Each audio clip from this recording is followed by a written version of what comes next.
Welcome to the Woman's Connection. I'm Barrie-Louise Switzen, your moderator. The Woman's Connection is a program about events shaping women's lives and helping one gain authentic power on a personal or professional level. So won't you stay tuned?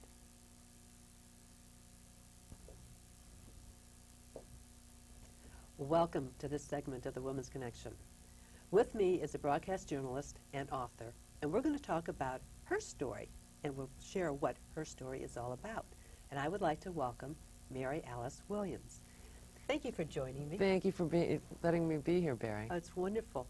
Why don't we start with what exactly is her story? The Her Story campaign is actually sponsored by Vagisil. There's a website, vagisil.com, and you can go into it and download your family tree, a downloadable family tree, that will give you a health record. You have to fill it out, of course, and a genetic code for all of your family history, your ancestral history. The point of this is that I've been working in the area of women's health for as long as I can remember. For 10 years, I was a trustee of the March of Dimes Foundation. I've worked with Babies Hospital up at New York Columbia, New York Presbyterian now Hospital. For years, I've done health spots. In fact, today won a Sigma Delta Chi Award. Congratulations. Thank you. Yeah, it was great. And one of the things I've learned in a decade or more of research on this is that despite what the giant insurance carriers say, we are the nation's primary health care providers. Aren't we? Taking care of ourselves. Women are. We take care of our children, we take care of our husbands, we take care of our aging parents. We don't take care of ourselves very well. When something goes wrong with us, we don't want to bother anyone. Did you know that the average wait time between a female heart attack and the time she calls her doctor is 5 hours and 20 minutes? 5 hours and 20 minutes? I'm surprised it's not days or weeks. That's why more women die of heart attacks than men in this country. Isn't that astounding? I could bore you to death with astounding statistics like that. But when this wonderful organization came to me and said, we want to do this project that'll help women understand what they're facing and what their children are facing, I said, well, yippee, it's about time. This is a terrific project for a number of reasons. One is that just 10 years ago, 5 years ago, if we knew that Grandma had breast cancer and Uncle Eddie had a cardiac condition all of his life, well, that was swell, but there was nothing we could do about it. Today there is. We are about that far away from completing the map of the human genome. We've got the blueprint for the human machine now, and that changes everything. In fact, I suspect that this scientific advance of the Human Genome Project will eclipse information technology as the most important single scientific advance of the 20th century. Who's doing this study? The Human Genome is an international study funded by many organizations, including the March of Dimes and the federal government of the United States, to research scientists to figure out how to map our 800,000 and change genes in every human body. The website people can download. Right. And input their own history in it. So that you're saying that they can pick out? On the family tree, what you will see is the names of parents, grandparents, aunts, uncles. You know, there's a sort of area that you can fill those names in. And then you list date of birth, date of death, ethnic origin, which we know now is very important in genomics. You know, depending on, Jewish people tend to have a proclivity for Tay-Sachs disease that others don't. African Americans tend to have a proclivity for sickle cell anemia, which other ethnic groups don't. We all have something, and so ethnicity is important. And then cause of death, which is important. Now, in many cases, it's going to be hard to know. I myself don't know what my own grandparents died of, because they were in their 90s and I was in grammar school, and my parents said they died in their sleep. Ta-da! Ta-da. So, you know, one never knows, although there's some logic involved here. Medical detective work, I remember one of my grandpas had both legs amputated, probably diabetes.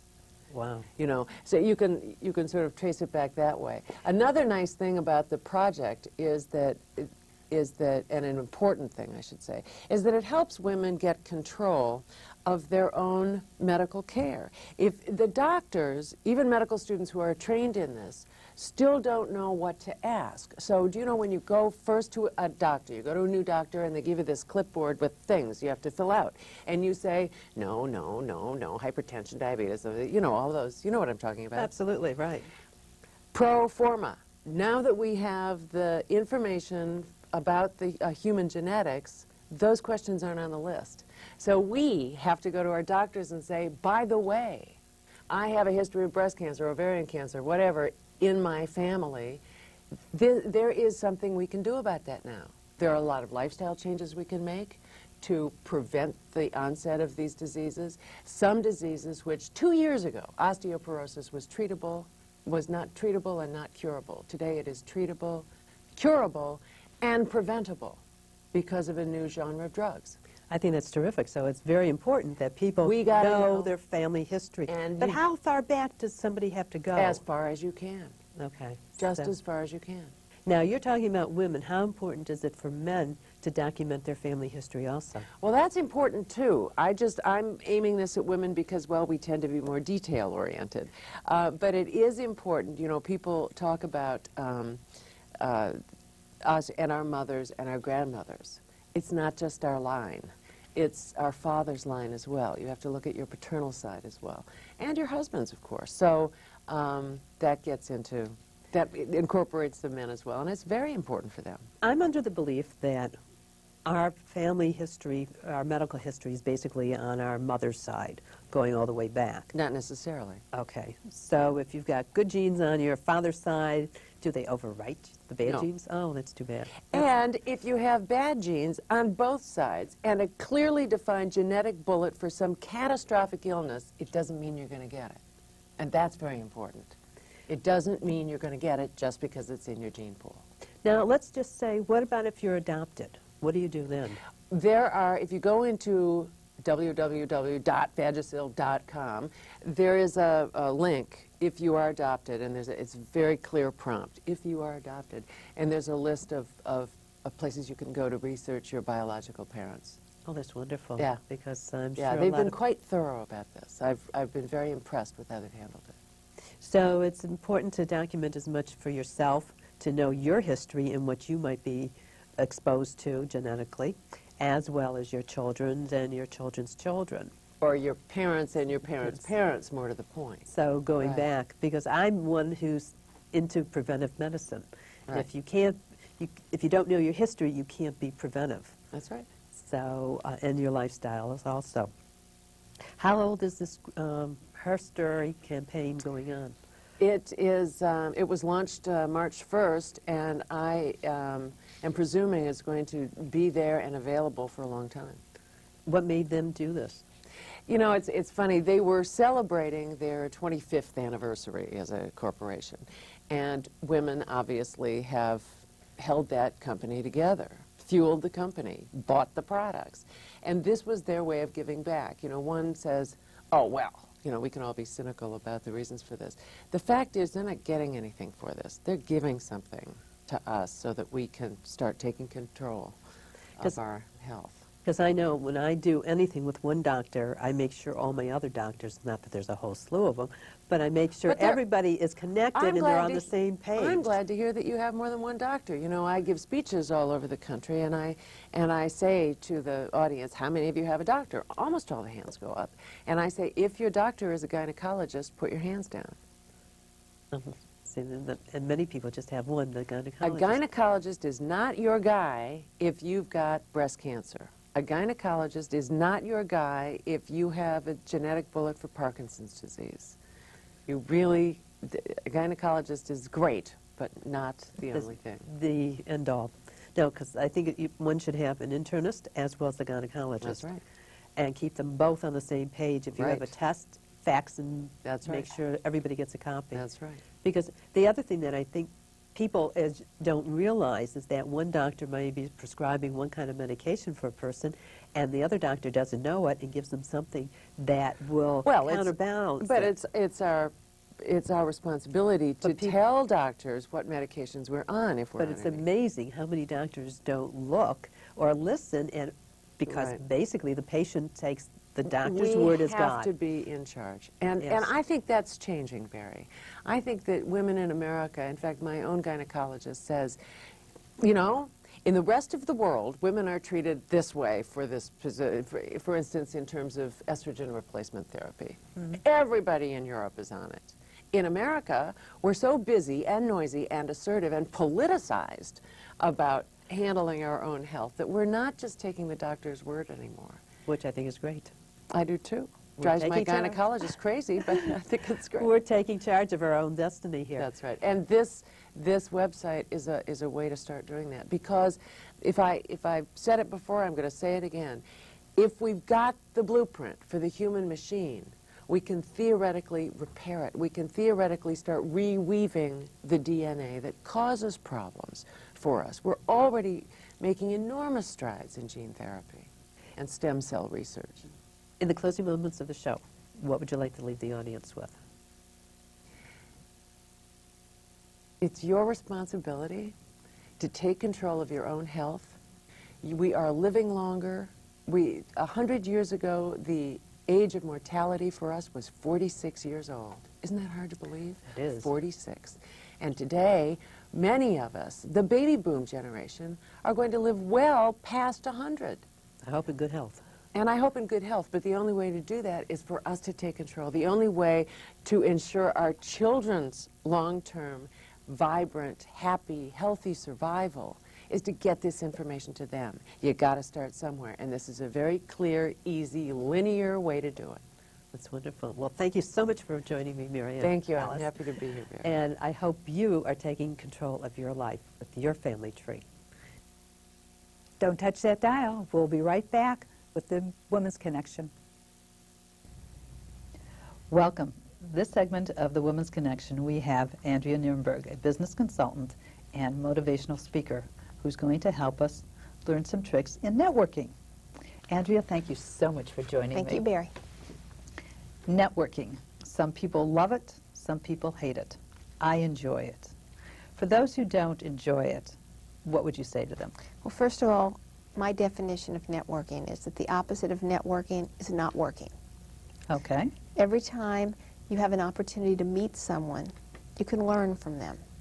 So if you look at it as a learning experience, it's not about trying to go out there and get something for yourself. It's more about just learning and finding people that you can learn what they're doing, their hobbies, their interests, and you're creating connections. And connections can lead to business or friendship. Anything. In your tape of Just for Women, you were saying that don't ask for a business card, but don't give a business card. Exactly. Why is that? Because, for example, if you and I are talking, Mhm. and I've, gotten some information from you, and I found you interesting, and perhaps I want to follow up or send you a note or something to that effect, I'm going to ask you for your card. That doesn't mean that you necessarily want my card. But a lot of people just do it out of habit. They give you their card. And I've actually seen this happen at parties or meetings where their cards go in the garbage can. Because it wasn't the fact the person didn't ask for their card. So it's better if you're going to do that, then if I ask for your card, then I want to follow up in some way. Maybe just to write you a note and say, thank you, it was really nice talking to you, or would love to meet you again, or here's an article I thought you might enjoy reading, something to that effect. Well, that brings to mind two things right off the bat. But one of the things, one woman I know, and I just heard this recently, she never carries business cards with her. She said, I'll take yours and send you some information about me.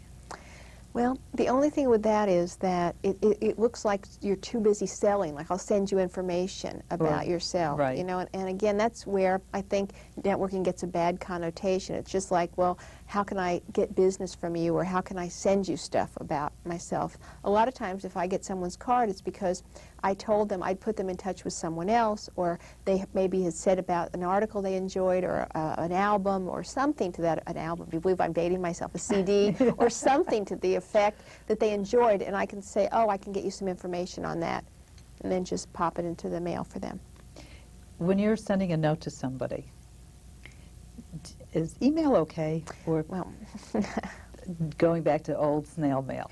well, I happen to love snail mail because it takes some time to do. Really, I have this philosophy anyway that I write 3 personal handwritten notes a day. That's, by the end of the week, it's 15. At the end of the year, it's 750 connections I've made with somebody, usually to say thank you, nice to meet you, I appreciate your help, whatever it is. And it takes some time to do it. And yes, I'm a big believer of email. So I also do at least 3 additional emails a day, too. So you do I do 6. both. Do you ever cross-reference, or you just do one or the other? You don't do both? You know, it's like you can do, nobody I don't think gets tired of hearing thank you or appreciate your help or whatever. So one thing I do find out when I communicate with people is what's the best way to communicate with you. I was just with somebody today, he's an email person. Aha. So he would rather you email him than say call him on the phone. Oh, sure, right. So some people are much more, I want to talk on the phone. So again, it goes back to really paying attention to them. But the idea of the taking the art form of writing a handwritten note, it's not done. It's unusual. It usually is the first thing we open or the last thing we open because it's so unusual. Well, The post office should thank me for this. I used to send out a lot of thank you notes when I met somebody when I was in the selling world. Oh, Of course, sure. we're all in the We're all in selling the world. selling world. But when I was actually selling Uh-huh. for Oh, yeah. business, and I sent out a lot of these thank you notes, and it was amazing how many men would misconstrue it and think I was after them. Really, that's interesting. It I've never was- had that happen Had at it all. time and time again. No. In fact, a lot of times what I do is, like after I've had a business meeting with anybody, man or woman, the first thing I do is write a note and say thank you for your time. Mhm. And as we discussed, I'll follow up with a formal proposal next week. Well, I didn't go quite that far. It was just thank you. It was very nice meeting you, and Well, da-da-da-da. again, And it you was- have to understand, like, if it's a situation like maybe you just met at a party or something like that, you have to kind of sometimes feel it out, too, Okay, in a case word. like that, to This see if was- it's, it would be maybe I'd send a note with an article or something like that where it's very Very clear it's business. I have a newsletter, so it's easy for me. I can just send somebody my newsletter and say, great meeting you. Well, that's wonderful. That's an easy way. What is the fastest way to make rapport with strangers? To smile, Mhm. universal greeting, if you will, and Okay. connect with them, eye contact, and ask them a question about themselves, an open-ended question, to get them talking.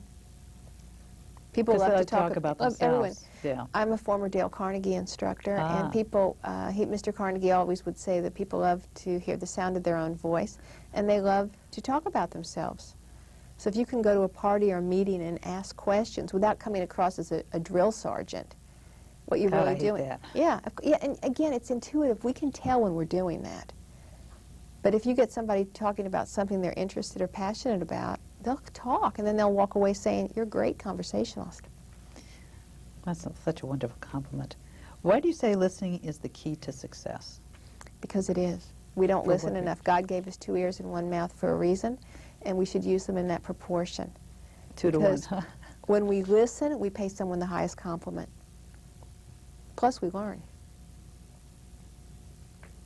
That's interesting. You pay them a high compliment when you are listening to them. Because most people don't listen, and you can tell they're not listening to you. You can tell. And it goes back to being a warm individual. No, that's not so much that. It's You not- can be a cold individual and still listen. Yeah, it's just giving someone the respect Mm-hmm. of not interrupting and listening to them. You may not agree, but you're giving them some time to talk and to listen and share their point of view. And sometimes they don't get enough of that. Right, So you've come out a winner. absolutely. And if somebody's droning on and on, which always seems to come up, you can just jump in and say, you know, based on what you're saying, or how would you handle this? You have to, know when they take a breath. It might Sometimes be they time. don't. They know. So and sometimes you have to just kind of, pleasantly just sort of segue something in. In your newsletter, well, no, not in your newsletter, but in newspaper articles I've read about you, it talks about the Nuremberg networking method. Right. Would you like to share that with us? Yeah, it's very simple. I call it the ATE principle, ATE. ATE? Mm-hmm. Okay. You have to be attentive to people, Mm-hmm. and really that goes back to paying attention and listening to them. T stands for being tenacious. If you know, a lot of times people want to meet certain people for different reasons. So they give up too easily. You know, there's all kinds of ways to, you know, that 6 degrees of separation. There's ways to actually connect and to meet with somebody. Maybe show up at a lecture they're giving. I've done that, or I've written them a note in advance saying I'm looking forward to meeting you or to hearing your lecture. And E, do it with enthusiasm and energy again. It's very simple. It really is. It's just a matter of, you know, taking those steps. And fine-tuning them. Always fine-tuning. Why do you frown on a woman networking for a job? It's not, you know, it's like a lot of times networking has that connotation of using people. You know, I very often say that a lot of people are stalkers with resumes. They just attack. Do you know what I mean? It's like they go after you. Or people all of a sudden will call me up. This happens all the time. Andrea, I need to network because I'm out of a job or something. And then that gives me a really bad taste because it's like they're using it, you know, that. And then they never call you again. They never say thank you. They never follow up. And you've really been used. And then it's a dirty word. Yes. And nobody likes that. So you recommend staying in touch with everybody in your network? Not everybody, because, you know, I have 2,500 people on my newsletter database. I mean, that's a lot of people. It is, and that's why I just connect with them quarterly, you know, by sending them a newsletter and writing a little note on each one. That's always gets you're kidding, you do that? But the idea is it's staying in touch with people, having a strategy. Well, you talk about a networking strategy, and what exactly is that? A lot of times what I do is there are a group of people who I just want to stay in touch with or know what's going on with them. So I go through my database and just see, you know, when was the last time I contacted them, maybe just a note, maybe a card. The holiday times are a wonderful time to, but any time is holiday when you think about the year, to connect with them. Maybe it's a call. Maybe it's just, I was thinking of you, maybe it's time to have lunch. So you know, think about how you can add networking or cultivating people into your life and keeping connections constantly. Go out to lunch, those things. Men are notorious for getting what they want. And women have to keep asking to get what they want, even in networking. What is the difference? I think, again, you know, it goes back to, remember the old boys network that we always are so familiar with? And we girls could have that too, but very often we don't ask. You know, we think that the other person is just going to give it to us, whereas guys, I think, will be much more upfront. You know, how about if we do this deal together? And let's have some results. Remember, result-oriented. So a lot of times we also need to be much more assertive and saying, how can we work together? So actually it goes back to not networking skills, the right negotiation, the right phrases to use. And women weren't really taught this. No. And we certainly could learn them now, right? Well, we can take a lesson. Do you have others? Other... I guess you could say networking skills as far as, no, that's not the right word. Networking phrases to use, which is also closing a deal. Right, exactly. Asking for what you want. How can we work together? What if we say we meet next week for lunch and go forward with this idea? Who else can you put me in touch with? Thank you for that referral last week. Let me keep you informed on what's going on. And that's where I'm very... I'm passionate about the fact that if I get a referral from you of some sort, I'm going to write you a thank you note, keep you informed in the loop, call you and let you know what happens when I meet your friend or whoever, even if nothing results. I want you to know about it. And if something does result, I mean, it's like the network chain keeps growing. I just was in an article about that in the Chicago Tribune. Oh, did you? They did the networking chain. What is the networking chain? It just keeps growing. Yeah, and it's thanking people. It's like in one company I work for, I started off with one client, one contact. Right. And now I keep her in the loop of everybody else I work with, and then all those people in the loop. And I've worked on 15 different projects. So all those people, I get an email from me or a voicemail just saying, just want you to know what I'm doing now and who I've spoken to. It results in more business. Because everybody wants to feel important and in part of the in-group. Absolutely, and it's much easier if you think about it, that somebody at your big company that you work for, you might run into another person in the cafeteria, and if the person says to you, you know, I just spoke to Andrea Nierenberg and I'm going to use her on a project, isn't it nice if you know that too, since you're my original contact, or at least you say, yeah, I knew you've been talking, I'm really happy to hear that. than to come out like you're kidding, which is what usually happens. True, and people feel, duh. Yeah, and You know, figure, she like, used me, so, absolutely. and this is Takes a little extra time, and the results are amazing. well, Andrea, we're out of time, and thank you so Thank you. much. It's been wonderful. Thank you. And thanks for all your networking tips. Appreciate it. And I hope you know how to network, because I would like to hear from you, too. Don't touch that dial. We'll be right back with the Women's Connection. Welcome. I'm here with Dr. Lorreta Mears, who is a certified clinical nutritionist, as well as a chiropractic doctor. And we're going to talk about food specifically. And one of the foods we're going to talk about is onions and all the properties and the healing effects that it can have on oneself. Doctor, onions have got vitamin A. What else do they have? They're high in sulfur also, and sulfur is a nutrient that we don't get enough of because in the current cultural climate, we don't eat enough of the fruits and vegetables that have sulfur in them. Onions, garlic, kale, collards, the dark leafy greens. Sulfur is important because it serves as an important factor in several biochemical processes that go on in the body. For example? Onions, but onions also have a really, besides serving as a good seasoning for food, they also can have a healing effect. They've been used as herbals for hundreds of years. For example, on insect bites, they can help calm it down if you don't have access to ice or something else that would reduce the swelling and stop the itching. A slice of onion tied over a bad insect bite can really help. No kidding. Native Americans used chopped up onions to cover burns because it would stop the burn from blistering and from getting infected. And that little thin skin between the layers of onions can be laid over open wounds when you don't have anything else to prevent infection. Fascinating. Onions have sulfur. And so many foods today have got sulfur added. Like if you're... They have sulfites added. Ah, That's not the same thing. okay. Sulfites are actually toxic to a lot of us. We can have an allergic reaction to them. And in the body, they actually end up setting up what we call free radical reactions, which are damaging to the cells. And one of the things there's been a lot of press about is free radicals and how you want to avoid that. So sulfites are actually very important.